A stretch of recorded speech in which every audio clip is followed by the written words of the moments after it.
Hi everybody, today we're going to talk about the human microbiome. First point I want to make about the human microbiome is that we are host to many different kinds of microbes. And that includes reminding you that microbes are present in all three domains of life. So it's not just the bacteria and also not just the bacteria in archaea, but also domain eukarya, the domain that we belong to. Most of the lineages of the eukaryotes are microbes. They are single-celled microscopic organisms. On this version of the tree of life, only these red branches are branches that include the main multicellular organisms that we see on a daily basis. There are a few other weird multicellular lineages scattered around domain eukarya because it has evolved many times. But most of the species of eukaryotes, most eukaryotes are microbial. So most of the world is microbial, and that includes our own human bodies. And also viruses, which we will cover explicitly later in the course. So there's a diverse collection of microbes on our bodies, and most of them are not trying to kill us. So very few microbes are actually pathogenic. Most of them are either beneficial or perhaps have neutral or complex interactions and consequences on our own human bodies. So this is a really good review of commensals. Commensal is the word from ecology to indicate that the interaction of the organism to its host is neutral. And you often see in the literature that most of the members of the human microbiome are commensals. And the reason that people say that, this is my personal opinion on that, is that we just don't have any evidence about what their role is. And so a safe interpretation is that their role, that these mostly unknown roles are neutral, that they probably are not trying to kill us, and they probably don't have any direct benefits, direct specific benefits on our body, and so we call them commensals. And my personal opinion on that is that it's kind of just like a catch-all to recognize the lack of knowledge about most of the species in the human microbiome. One example of a commensal is blastocystis, which is belongs to one of the many strange lineages of the eukaryotes that is not an animal, not a plant, not a fungus. It's in its own phylum, or its own group. The eukaryotic taxonomy is really complicated. And its fun fact is that it's a very close relative. It belongs to the same group as the organism that caused the famous Irish potato famine. A lot of people have learned that the Irish potato famine was caused by a fungal infection of the potatoes, but that is not true. The organism that causes the potato infection is now not placed in the fungal phylum or any of the multiple fungal phyla. It's its own separate phylum. It's a microbial eukaryote. And blastocystis, the relative of the thing that causes the potato famine, it's common. It's often found in perfectly healthy people, and it is thought to possibly support the immune system. You can say that about basically all microbes in the human microbiome. One generic function of the human microbiome is to teach the human body what is good and what is bad, that is supporting the immune system. But I guess there are some studies about blastocystis in particular. Okay, so that's just one example, and this review has lots of other examples of commensals in the human body. All right, what is a microbiome? We hear this term a lot these days, especially in this course, so let's go ahead and define it. A definition that I like is that it is the community of microbes that is particular to a specific environment. So there's the human gut microbiome, is the community of microbes that are often found that are particular to the human gut. And then another example would be the grassland soil microbiome, which would be the natural microbes that are commonly found in grassland soil.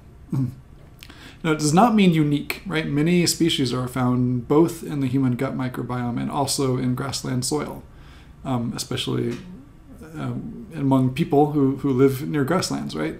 So the microbiome doesn't necessarily include species that are unique to that environment, but they are particular to, which is inherently a messy, vague term. And exactly defining who belongs in the human gut microbiome versus who is an accidental passerby of the human gut microbiome is a complicated question that does not have any clear answer right now. So it is a pretty fuzzy concept, but it's a very useful fuzzy concept, as evidenced by how often we use the term. Okay, now a common confusion with this term is that we study the microbiome with omics tools, which is this word that everybody hates but everybody uses, omics, which basically means modern DNA and RNA and protein sequencing technologies. That was what my earlier lecture was about. And because the ohm in microbiome is the same two letters as the ohm in omics, people often conflate the two and start talking about a microbiome as a data set that was generated with metagenomics, for example, or metatranscriptomics. And that is basically false. So a microbiome is a real thing. It's the real microbes, it's the real ecosystem, the real community of microbes in your body. And then we study that with various techniques and we generate data sets that we call metagenomes and metatranscriptomes of the microbiome.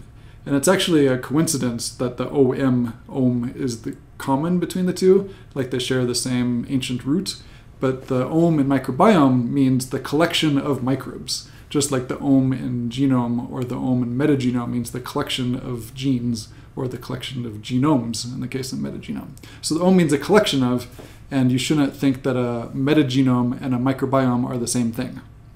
A metagenome is a data set that was generated by studying the microbiome. Hopefully that makes sense. And maybe you can see why sometimes people get a little bit lazy with their use of words and start talking about their microbiome data set, and you're not really clear, okay, what kind of data set is it? So you would have to say my metagenome data set that I use to study the microbiome. Okay.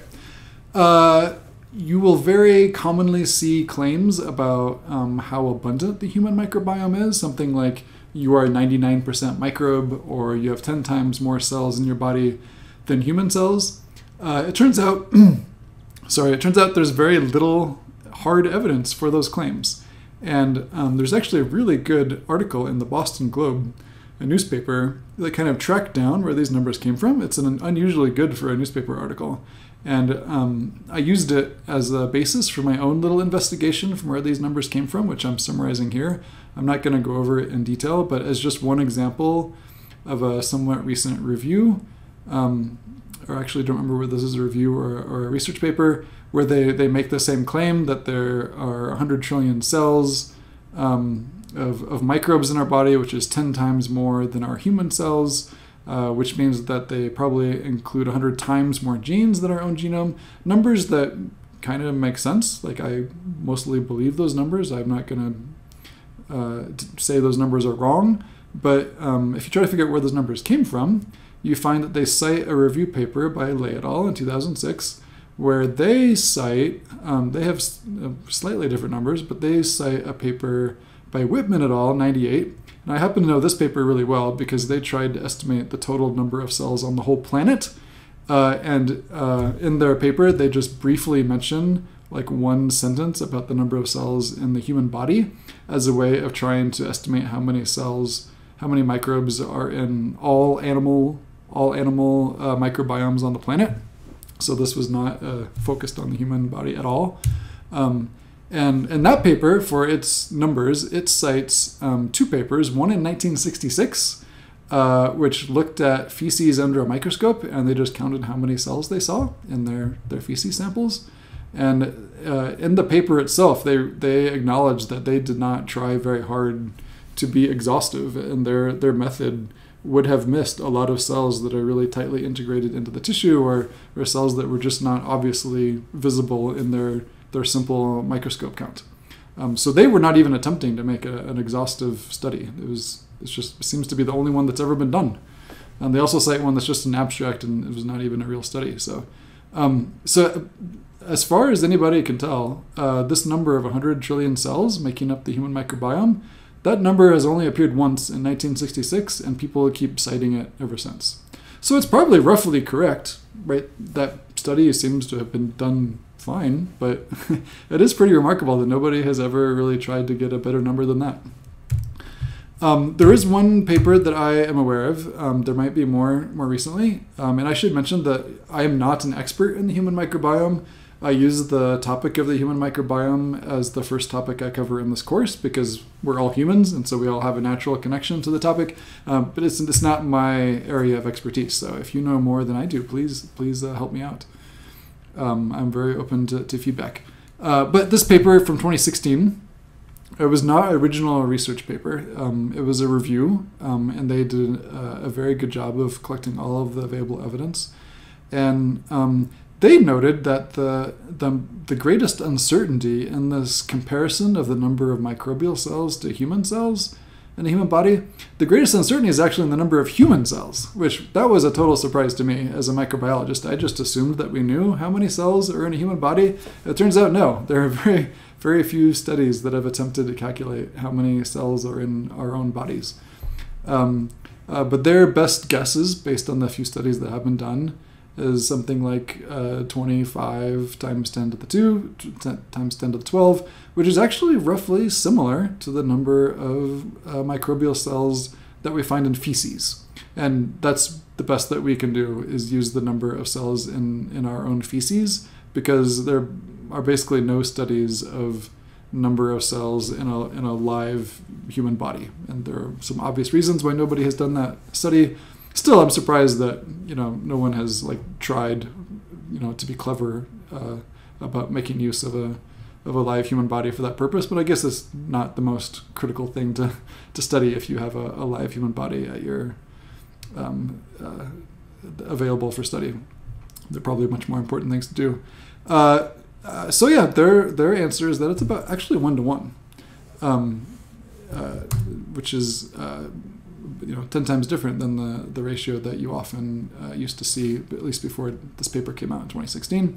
They also did it by mass, and obviously the human cells are a lot heavier than the microbial cells, but it's interesting to see this comparison, that even though the number of cells is very similar, because bacterial cells are very small, obviously they make up only 0.2 kilograms. Still, 200 grams of our bodies are they call them bacteria, but it's going to be bacteria and archaea and microbial eukaryotes, right? So shame on them for not recognizing the archaea and the microbial eukaryotes. But about 200 grams of our bodies are microbes, which is a fun fact to know. I already said all this, just to say that this was not a new study, just a review, and so there's lots of opportunity here for people to do more research, not only on the number of microbial cells in our bodies, but also on the number of human cells in our bodies. So I highly recommend that review if you want to explore this further. But the take-home message is that we have roughly equal numbers of microbial cells and human cells, which is still pretty remarkable, right? For me, because I'm a genome scientist, what I think is more interesting and perhaps even more important is that the number of different genes in our bodies is from microbes is way larger than the number of genes in our own genome, right? So because the number of cells in our bodies is made up of many different species, and each of those species has a different genome, and the genomes of microbes, especially bacteria and archaea, are very different from each other. Right, like animal genomes are all roughly the same, which is why we can use worms to cure human diseases. But two species of microbes have completely different genomes from each other. They are much more genetically diverse than eukaryotes are. All of the innovation in genetic evolution comes from the bacteria and archaea. Eukaryotes are only stealing the genetic innovations from bacteria and archaea in almost all cases. And so the genetic diversity of the human microbiome is many hundreds of times greater than the genetic diversity in our own genomes. Another way of saying that is that the Human Microbiome Project is a much more ambitious and much more difficult project than the Human Genome Project. This video from NPR is a bit old now, 2013, I guess. but it still holds up really well, and it's really enjoyable. And I just like it so much, I play it for every class I ever teach because it summarizes the topic so nicely and in a very entertaining way. So I'll just go ahead and play it now and let you watch it, and I'll talk more about it after it's finished. All right, I failed to get my system audio to come through in the recording software that I'm using right now. Sorry, so you're gonna have to go to YouTube and find this video yourself. There are two different links here. Both of them work, but I'm guessing neither of them are clickable. So just Google or search in YouTube NPR human microbiome, and you will definitely find it. It's had 700,000 views. It's really, really good. I really want you to watch it. I promise you won't regret it. It'll be a good use of 5 minutes. And so just pause this video and go watch that video, and I'll wait for you here. Okay, pause me. All right, wasn't that great? Wasn't that a great video? So one of the things I really like about that video, in addition to the fact that it's just really nicely done and really entertaining, is that they do an excellent job of giving some specific examples of recent discoveries that seem really important and significant for understanding our own bodies, but also acknowledging that it's a very young science and that there's a lot of uncertainty and that it's just really complicated. Ecology is complicated, and when we're studying the human microbiome, we're doing ecology. Even though a lot of human microbiome people don't seem to realize it, they're accidentally doing ecology, and ecology is inherently complicated. I'm not going to go through this slide in detail. I just like it as an example of showing how many different factors and variables there are that influence the development of the human gut microbiome, including where you live and what you eat and what drugs you're taking and all sorts of other factors about your life and your environment and your biological relations as well. And so if you ever see a result claimed in the media that one thing causes something human microbiome, it's not necessarily wrong, but it must be inherently a simplification to some degree, because there's never going to be one thing that ever determines anything about the human microbiome. It's always going to be complicated. And of course, that's not a useful thing to say if you're doing research. Like, the whole point of research is to simplify things to a point where you can do research on them. That is how science gets done. So you have to simplify in order to make any progress. But so you should just always keep in mind that it's one piece of a much larger puzzle. So talking about ecology, this is one ecologically oriented way of acknowledging the complexity of the human microbiome, which is to say that not all microbes are good or bad. Maybe even no microbes are perhaps all good or all bad. Certainly very few are. And this is just one way of categorizing all of the many different kinds of interactions that you can have between a host and the microbe that lives associated with that host. And I said that in an awkward way because it could be a mutualist, which is when both both the microbe and the host are benefiting. Commensal, which we've already covered, where the microbe is benefiting somehow, even if it's just having a free place to live, and the host is not affected at all. Parasitism, where the microbe benefits and the host obviously is harmed. And then you can have very similar interactions in a non-symbiotic way. And there's a lot of debate about this term symbiosis.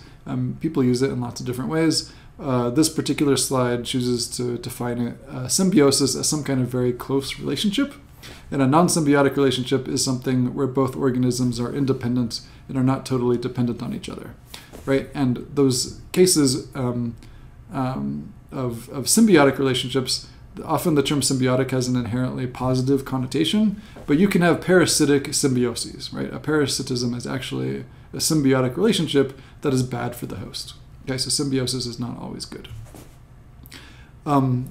Like I said, this is just one way to categorize all the potential interactions. It's very messy, it's very complicated, but these labels and definitions are not set in stone for any particular interaction, and the same microbe and the same host might have a mutualist relationship in one context and a parasitic relationship in a different context, right? These things are changing all the time.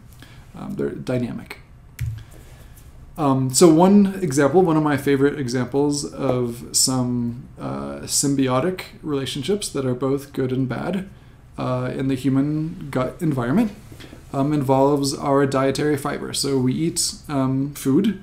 If we are eating food that dietitians tell us is good for us, we were eating a lot of fiber. Fiber is very difficult to digest. We need microbes in our gut system to digest that fiber for us, or at least to help us digest that fiber. And in particular, it's the step of breaking down the fiber into smaller organic molecules.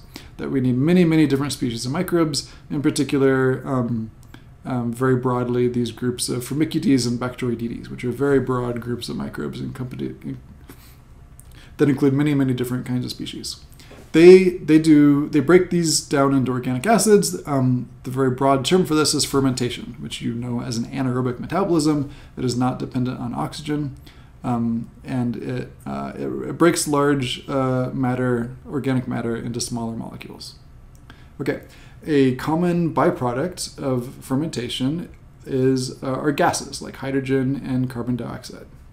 When a lot of hydrogen builds up in the system, it stops the fermentation reaction. It's a simple principle from first year chemistry, where you have a lot of products build up on one side of the equation. It slows down the equation going to the right. Yeah? And so if you have a lot of product, which is hydrogen, building up, it slows down fermentation, and these organisms that make a living by doing fermentation are not healthy. They're not happy. They're living in their own waste, and they need somebody to eat their own waste for them so that they can have their metabolism be favorable again. Okay, so then that brings into the story more species of microbes that help the fermenters out with that.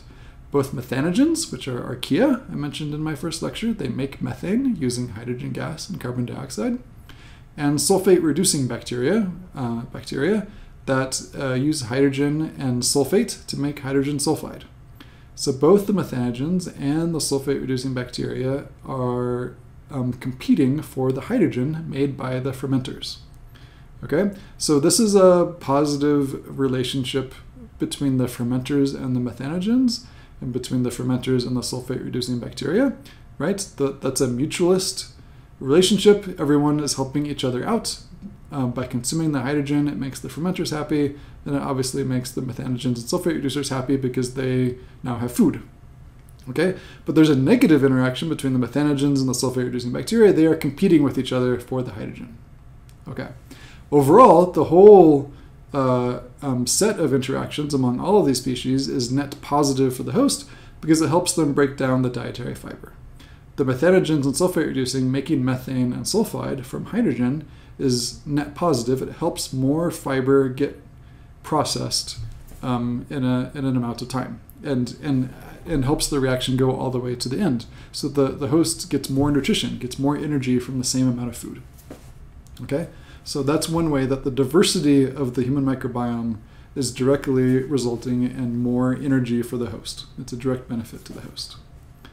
However, the methanogens and sulfate-reducing bacteria, their waste products are methane, which is a flammable gas, and hydrogen sulfide, which is a stinky gas, right? This is why farts smell, is hydrogen sulfide and the other chemicals that are made from that. So that's perhaps a superficial negative effect of this interaction, which is perhaps why natural selection has not completely weeded it out of our system, because overall it's net positive, but it certainly can be a problem, and it can actually be a serious problem for some people, right? So it's a complicated system.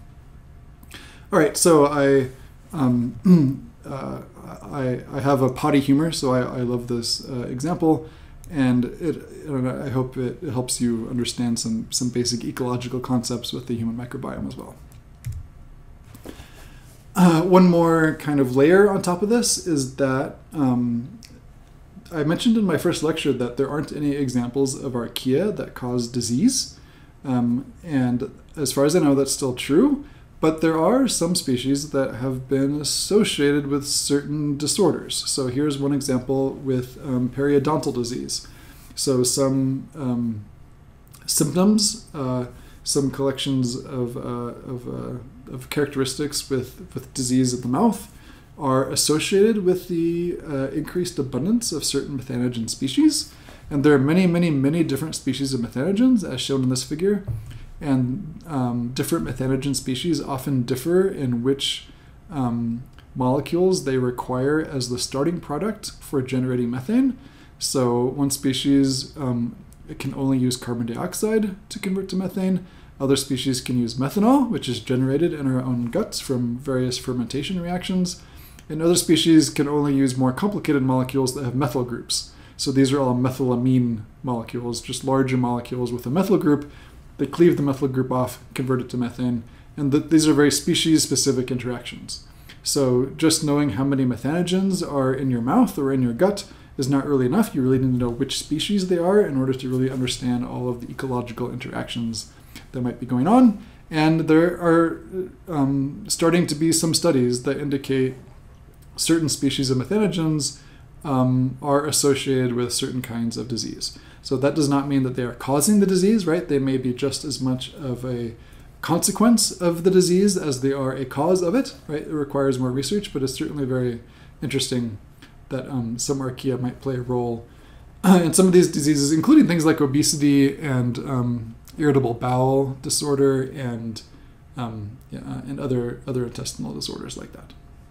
So this is really active research. Here's one review, and that's certainly a potential topic for a research paper, is the role of archaea in human diseases. All right, that's all I have for now on the human microbiome. We'll certainly continue talking about it in lots of other ways in this course, though. See you later.